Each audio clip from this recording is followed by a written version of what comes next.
Welcome back. Let's get into some meat and potatoes and really start to talk about real estate. And in this module, we're going to talk about all the different ways to do real estate, right? Because the word real estate, it just encompasses a lot of things that people might confuse different aspects. So let's do this. Before we go too far, I'm going to give you all the stuff that our attorneys tell us that we have to say. So again, I'm not an attorney. You should definitely always seek legal advice from an attorney before engaging in anything new, especially real estate. Real estate in the state of Tennessee is governed by TREC, the Tennessee Real Estate Commission. Also, I'm not an accountant, so any thing that I'm talking about is what we do. You should talk to a CPA before starting any kind of business or entity to discuss your tax implications. I'm only talking about things that I've done and what my understanding of the law is as a layperson. I'm not a real estate I'm not a realtor. I'm a real estate investor. So now we got all of that out of the way. So let's talk about some fun stuff here. All right, so lots of ways to do real estate, okay? Here's what I want to go through, right? And when I say that, I mean, it's like saying you want to be a doctor, right? What does that mean? Well, you can be the eye doctor, the nose doctor, the ear doctor, right? The butt doctor, the toe doctor, right? Lots of different specialties. And when choosing your specialty in real estate, you should choose something that fits your personality, right? Because, there are attributes that will be beneficial to different things, right? So if you're a little more on the introverted side and you don't want to be out talking to people, maybe you want to be doing short sales or land development, something that's more paperwork driven, as opposed to, if you're kind of like a real hustler and you like talking to people, wholesaling might be the place where you want to be, right? If you come from a background of construction, right? Maybe you want to be a rehabber, right? Because that's going to fit in with the skill set that you've got. So let's do this. Let's just take a minute and kind of run through some of the different ways that you can do real estate, okay? Let's pick a color here. We'll go with red. Okay, so first off the bat, wholesaling. Here's what wholesaling is in a nutshell. Wholesaling, and this is what one of our companies is. We're a very high-speed wholesale company. Wholesaling is you're going out and you're finding somebody who needs to sell their property, right? What I like to say is if we went to the third floor of this building and we went out there with a slingshot and started shooting pebbles in a half-mile radius, we would hit somebody who tonight is losing sleep over a property. Losing sleep because it's causing them some type of distress. Does not mean the property is distressed. It can be, very well can be. But maybe somebody died and left them a property and now they got to deal with it and that's not their thing. Maybe somebody, they're getting divorced and they got to deal with a property. Maybe there's back due taxes on it, some kind of lien, some kind of judgment, or the property is just really distressed or they got bad tenants, right? There's a lot of reasons why people want to sell their house, but wholesaling is you're searching those people out and saying, how can I help you? What can I do to help you, serve you? How can I help you with this problem? Right? And you're finding those properties, you're putting it under contract, and then you're selling your contract to an investor who's willing to pay more than you have it contracted at. So let's say you contract it with Mrs. Smith to purchase her property at $100,000, and we go over here and find Bob the builder. Bob's like, yeah, I can fix that up and sell it for $200,000, and I'll buy from you at $110,000. Fantastic. So in a wholesale transaction, you put all that paperwork together. We'll talk about that in depth on the next module, but you're going to make the difference there, which is $10,000. Some deals could be $2,000. We've done $40,000, $50,000, $70,000 deals. But whatever the difference is between those two things is going to be what's called an assignment fee. So you can see wholesaling, it's a great business. You can start very quickly with just a little bit of knowledge of real estate. Rentals, your next thing. Rentals are a little bit different, right? Maybe you'll have to have some money to put down. You definitely want to have some money in reserves. But rentals are going to be more of a long-term play, right? Wholesaling here, very immediate gratification, right? Within 30, 60, max 90 days, you can put a property under contract, get it through the closing process, collect that check, right? Rentals is more of a long-term play,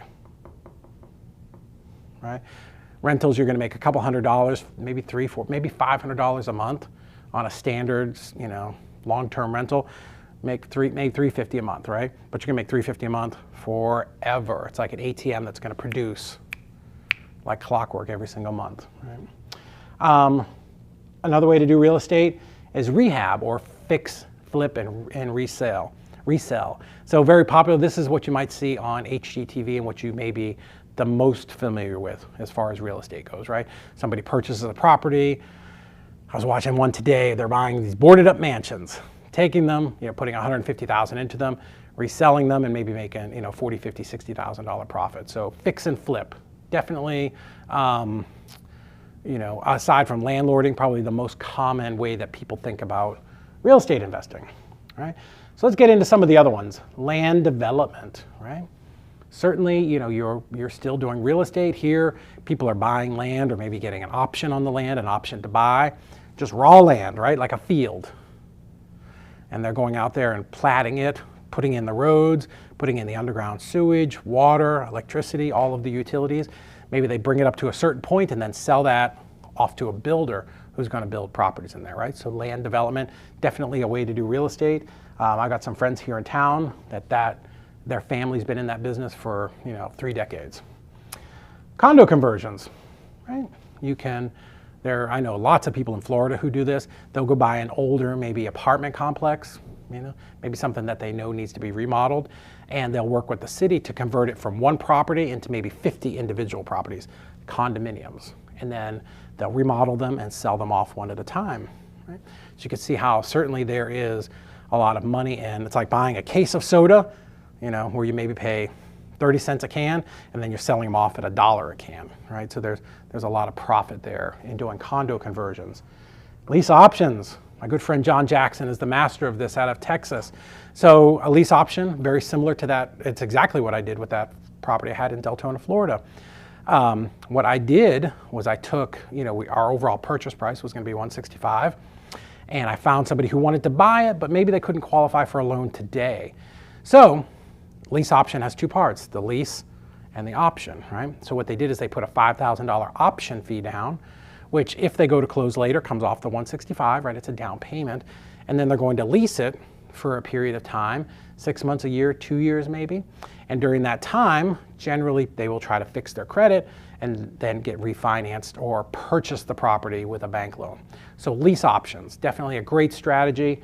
Lots of people do that very successfully. Owner finance.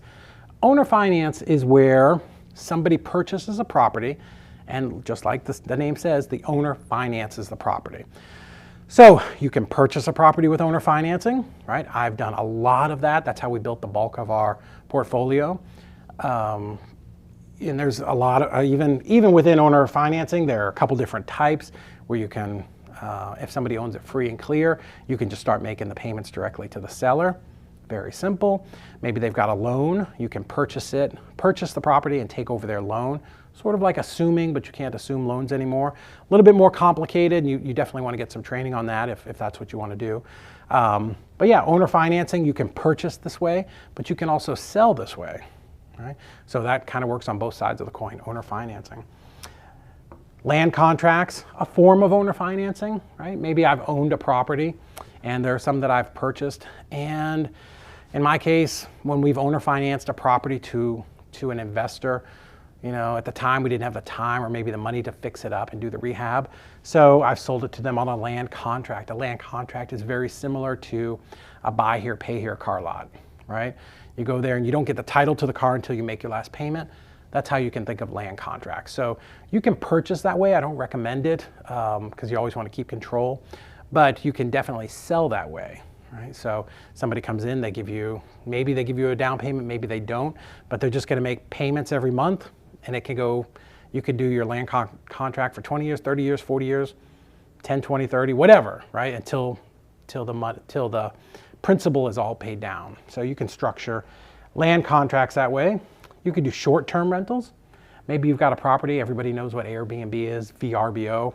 If you have a nice property in a desirable area, you can fix that property up, furnish it, and then rent it through Airbnb or there's a bunch of different sites out there, but Airbnb is certainly the biggest one. And typically because you're renting it by the night, you can make more money over the course of a month. Now, a little bit more upfront money, right? Because you have to furnish it, do the cleanings, and do all that type of stuff. So there's more management involved. But I've got lots of friends, especially here in Chattanooga, who are doing short-term rentals and just absolutely crushing it. Student housing, we do quite a bit of student housing. Fantastic.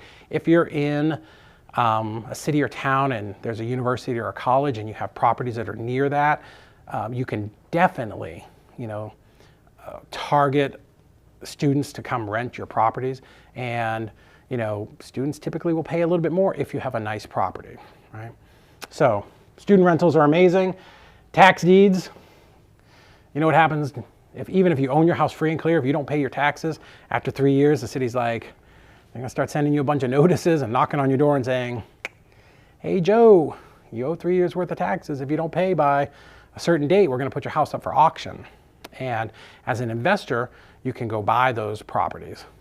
So fantastic way to kind of sneak in and buy a property really cheap. Lots of bidding there, lots of people are doing it, but you can really find some steals on houses and land. Land is the one that's the most common to pick up in tax deeds, because people buy something and then they forget to pay the taxes on it and they don't want it and they just say, go ahead and just take it. Probate properties, we talked about that in the last module. The property that I bought in Deltona, Florida was a probate, meaning somebody had owned it, they had passed away, and their heirs, they needed to sell the property. They did not want that property on Trafalgar Street. So we were able to negotiate and purchase it at a discount because it did need some work. And at the time, of course, we thought we were buying it at 50 cents on the dollar, but the market showed us. But buying those types of properties, that's a very lucrative niche to be in, right? So certainly you can definitely strategize and target people who maybe have passed away, and you can reach out to their heirs or the executor of the estate and say, hey, you may have this property, or you may have a property left in the estate and you're trying to liquidate it. We would be very interested in buying that property and paying cash. So great strategy, probate properties. Short sales haven't been as prevalent in the last probably 5 or 6 years, but during the last recession, a short sale is Penelope owns a house, her mortgage is $100,000. Maybe she had some tenants there. For whatever happened, for whatever reason, maybe it was damaged and it can't be sold for an amount that would satisfy the mortgage. So there's some paperwork and things to go through, but you can work with the bank to reduce the payoff. So maybe she owed 100, maybe you can convince the bank to take 60 or 40 or 50 because the property is now in distress and it's only worth this amount. And then you can either purchase that property and fix it up, or you can wholesale that deal off. So short sales are really great, but that's getting the bank to basically take less than what is owed. Bird dogging is a place where a lot of new investors will start, or people that want to be investors. And basically being a bird dog would be, you come to somebody like me who, we run a big office and run a full-time wholesaling business. And coming to like me, we have people that come into our office and do this, say, hey, how can we be involved? How can we help? How can we make some money? What can we do? And I'll say very simply, let's do this. I want you to go out, get in your car. I want you to I'll draw it on a map or outline it on a map. I want you to drive all of these streets, and I want you to just make a list of every property that looks like it's vacant or needs to be fixed up, right? So now they're coming back and they're giving me that list. Some other bird dogs may do even more work and go track that seller down and say, hey, I'm working with David over here, we want to buy this property, and they'll connect us, right? So that's what being a bird dog is. Great way to start with, again, other than gas money, you're not putting a whole lot into it. So bird dogging, absolutely A+ way to get started if you have no money. Joint ventures, maybe you start out as a bird dog and you graduate up to a joint venture where you're going out and finding the property, actually putting it under contract. And then you come to me and say, hey, David, you've got this big wholesale company and you're the expert at dispositions, meaning selling the deal. And can you sell this contract and we'll just split. We'll split what the assignment fee is, right? So maybe they have it under contract at 80, I sell it for 110, there's a $30,000 assignment fee, and we whack it right in half. They get 15, I get 15. Good for them because they didn't have to do the whole process. Good for me because I didn't have to go out and do the whole process, right? So we just work together and split the deal. Typically those deals are split 50-50, right? We do a lot of these every single month. So if you have a deal out there, go to jvwithnpl.com and you can submit your property. You could be a realtor, right? You can definitely be in real estate and be a realtor and be listing properties. So then you're working with the seller. You can be working with buyers. I know a lot of realtors who are in that business and then they're cherry picking deals for themselves. New construction, right? Maybe you're purchasing land and a little bit more advanced strategy, right? This really isn't a no money down strategy, but you're going out and building new construction. So 2 ways that this works. You can build new construction to sell, but what's become very popular the last couple of years is build to rent, because there's such a shortage of properties and people want to rent instead of buy. So whole communities are being built right now where the intention is they're going to build this property and just rent it, right? So think about that. If I build it and sell it, I'm going to get a one-time check. But if I build it and rent it, I'm going to get that check forever till the end of time. So maybe they're getting $500, but there's 200 houses in there. That's a lot of cash flow every month. And when I'm saying cash flow, what I mean by that is, let's say the rent is, they're paying you $2,000 a month, but you have a mortgage that's $1,000, you're paying taxes, you're paying insurance, and what's left over is $500. All right, so renting a brand new house is fantastic if you're a landlord, because there's going to be very few repairs, very little maintenance, because everything is brand new. So new construction is great. Flipping land, very, very lucrative business. You may not make as much as you would on a single family. Sometimes you can, where that 80 to 110, it's a $30,000 spread. But flipping small lots, $2,000, $3,000 at a pop, bang, bang, bang, bang, bang, very easy because you can do it from home. You really don't have to go out and take a lot of photos and videos. You're just connecting investors who are looking to buy, what we call an infill lot, which is just a lot in the city. Or you can graduate up and do larger tracts of land, right? So within all of these, there's all kinds of sub niches within them. So again, we talked about Airbnb over here on the short-term rentals. And then foreclosures. Foreclosures have not been as big of a niche, I never say that right, as they were back in the mid-2000s. But depending upon where the economy goes, maybe there'll be more foreclosures. And once you have foreclosures, you have a few more options. Maybe you can purchase that property, help that seller. You can maybe take over their mortgage. Maybe you can, contract it, at a little bit of a discount, because with a foreclosure, the clock is ticking, right? Like they've only got so much time before they hit that sale date. So if you can come to a deal, you can purchase it, you can flip it, you can take over the mortgage, lots of different options within every single one of these ways. So just want to do this module. Before we go too far, I just want you to understand there are lots of ways to do real estate. And again, every one of these has 4 or 5 little sub niches within them. But yeah, think about which one of those fits your personality and which one might be the best for you.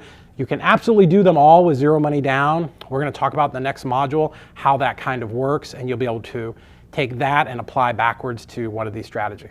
See you on the next one.